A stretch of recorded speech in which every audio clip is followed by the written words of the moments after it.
đá cho nè. Bà không nặng, ta không đè ra, ta nặng đây.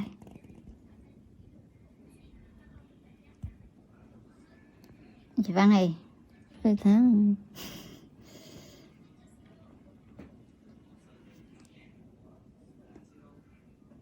Hay gì trong bụng giá trị vậy sao to mà ra mấy ngồi luôn.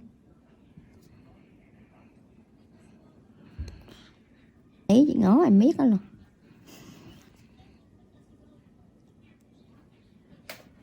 Bù lỗ hay đi lên lấy à? Ừ, trước rồi Hiển còn làm cái gì không? Dạng làm ở lên lấy Con dạ món ưng chuyển của nó thuê nhà bên kia, nhưng mà kiểu như nó đẹp hơn, rộng hơn. Dạ mà tốn tiền lãi. được cả lắm. Được cái này mắc cái khác chứ còn những bị lấy muộn câu đã lắm đúng không Lê? về nhà mới không mời chị hết trơn. Em có về nhà mới đâu, không có ở đâu.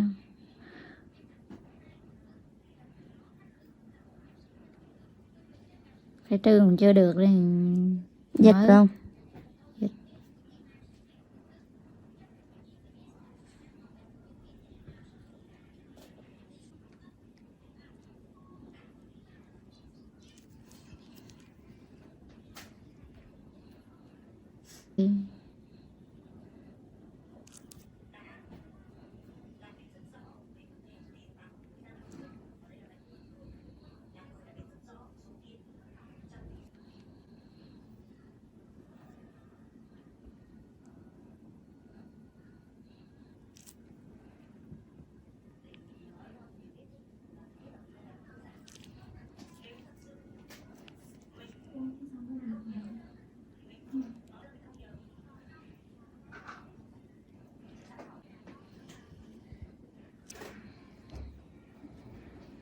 Lung đi.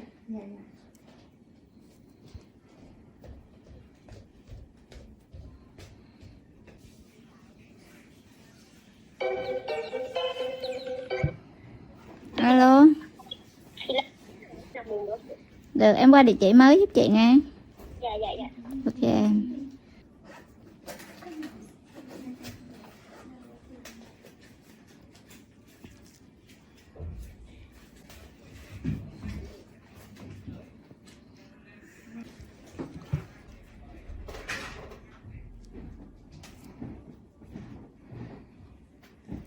Lấy mấy cái khăn mới ấy dần nè.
Đó.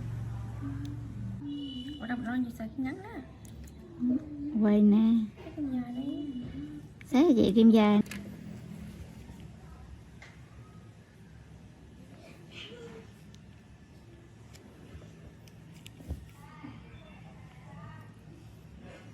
Đau.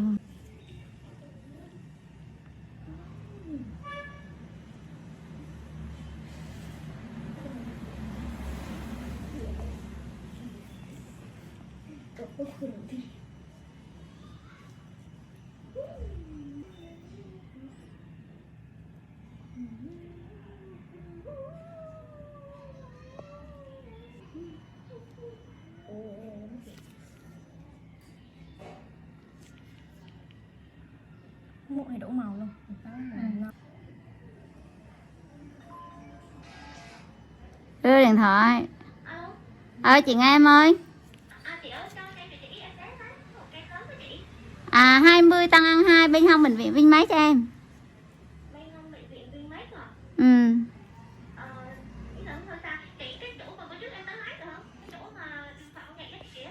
Em tới em phải gọi người mà không biết có người ở đó không nữa.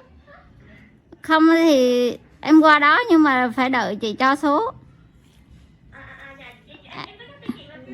Không thì em qua 65 Tôn Thất Tùng em mua đỡ kem được không? Mua kem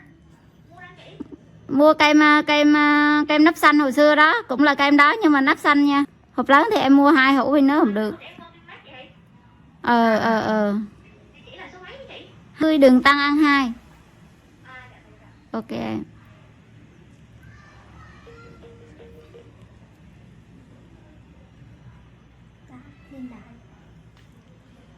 Chứ em ở đâu.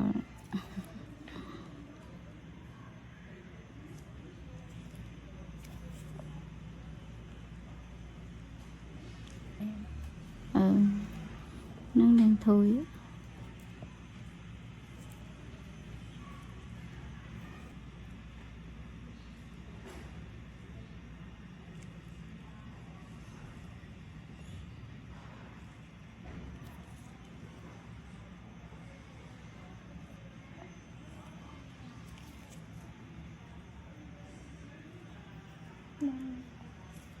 Tao chứ.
Đưa gần xin nữa.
Đang sử dụng bằng chỗ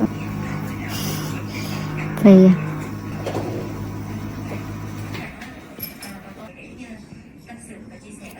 đi của nữ nghệ sĩ Phi Nhung, các bạn nghĩ rằng để lại một niềm tiếc nuối cho rất nhiều quý vị khán giả kịch và cả những bộ phim được vì và tất cả những quý vị khán giả.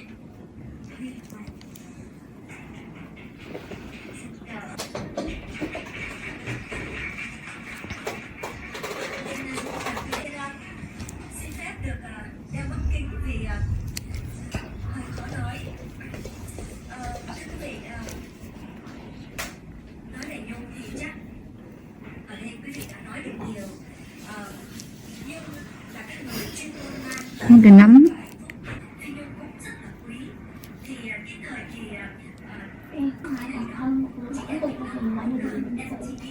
chị sẽ đạo diễn cho ảnh quê hương, phải cái gì mới lạ hơn thì tôi chỉ nói khởi thì Phi Nhung có nói với một người nhà báo, thì người nhà báo đó lại cũng không biết duyên lại biết đây anh mới nói này ha.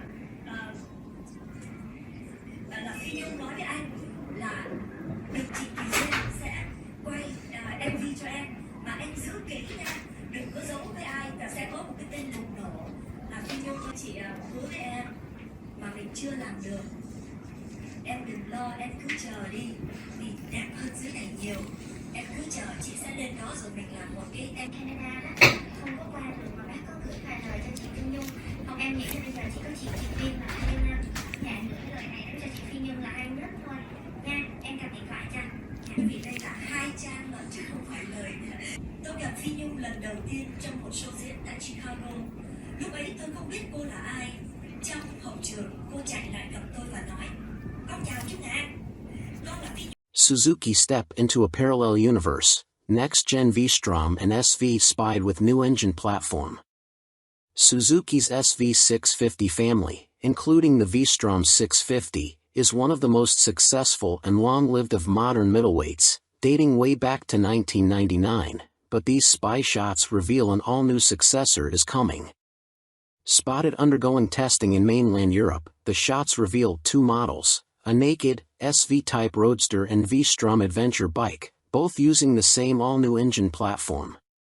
The much-loved old 645 cubic centimeters V-twin of the current SV and V-Strom has finally bitten the dust and has been replaced by an all-new twin, but now not in a V configuration but in the parallel twin layout, which now dominates the category with the Yamaha MT-07 family, KTM 790 and 890 Dukes and Adventures, the Aprilia RS 660 and Tuono 660, and even Honda's expected new 750 Transalp. Exact capacity of the new engine is not yet known, although 800 cubic centimeters seems most likely. It'll also be fuel-injected and ECU controlled and is expected to offer riding modes plus other electronic aids. The new engine also means an all-new chassis. Although the exact frame type can't be discerned from these pictures, it is likely to be a tubular steel trellis, mostly for cost reasons. A matching tubular steel rear subframe can be seen. The monoshock-operated swing arm is in cast aluminium, while both models have beefy inverted forks and multifunction LCD, not TFT, digital displays. But that is where the similarities between the two end. The SV replacement has 17 inches cast alloy wheels, twin Nissan radial brakes, a stubby, underslung exhaust and all-new bodywork with styling, particularly at the front with a new headlamp cowling housing 2 stacked LEDs, clearly inspired by Suzuki's recent GSX-S 1000. The Adventure V-Strom version has 19/17-inch off-road style wire wheels, more basic brakes, a higher exhaust, for off-road clearance, bash plate and bodywork and styling influenced by the current model, albeit also with the new stacked headlights. Although disguised, the two bikes look largely finished, suggesting they will be unveiled at the EICMA show in November as 2023 models. Suzuki's new parallel twin models in detail. Parallel lives, outgoes the old, much-loved, 645 cubic centimeters V-twin, and comes an all-new, more conventional parallel twin, similar to that of the MT-07 and other rivals. Sassy chassis, the new frame is likely to be tubular steel trellis, while suspension and brakes comprise beefy USDs and a mix of radial and conventional Nissans. GSX-S styling, SV Roadster replacement may get the GSX-S name, it's no longer a V-twin and has styling clearly derived from the GSX-S 1000. It's stacked. Both models have twin, stacked LED headlights which also debuted on the GSX-S 1000 and are a Suzuki signature. Phil West. By Phil West. You may also like Moto Guzzi V100 Mandello, 2023 on Review. Author Michael Neves. Published October 24, 2022. Updated November 3, 2022. Moto Guzzi's new V100 is no thrown-together parts bin special. New from the ground up, it's beautifully crafted with design cues from Guzzi's glittering history. slits in its side panels mimic their 1976 Sierra Leonean Leon's Mans 850, and the top fairing tips a hat to the 81 Le Mans 853. It's evocative stuff, right down to the V100 Mandello's name that pays tribute to at home and a celebration of Guzzi's 100th birthday in 2021. But it's anything but a misty-eyed, two-wheeled reminisce. It's thoroughly modern with a tasteful color dash and lean-sensitive rider aids. Go for the 15,750-pound S model and you get extra goodies like semi-active Olean's Smart EC 2.0 semi-active suspension and an up/down quickshifter, too. In terms of elegance and detailing, the Guzzi puts its sports touring rivals in the shade, but what is the competition? The Kawasaki Ninja 1000 SX, Suzuki GSX S1000 GT, and BMW R1250 RS are obvious rivals, but in the flesh, it looks like a lowrider Yamaha Tracer 9, or Honda Northern Territory 1100. The Moto Guzzi's upright riding position even has shades of Aprilia Tuono V4 about it, which is no surprise as they're both developed by Piaggio at their Noali factory near Venice. Technically, the Mandello is a different beast to any previous Guzzi. Not only is it fitted with electronics that wouldn't look out of place on a superbike and a new engine, it's also the first production bike to have adaptive aerodynamics, although their effect is minimal. Flappy wings aside, Moto Guzzi has created a tasteful sports tourer that's neither bland nor shouty and offers the perfect mix of comfort, sportiness, tech and character.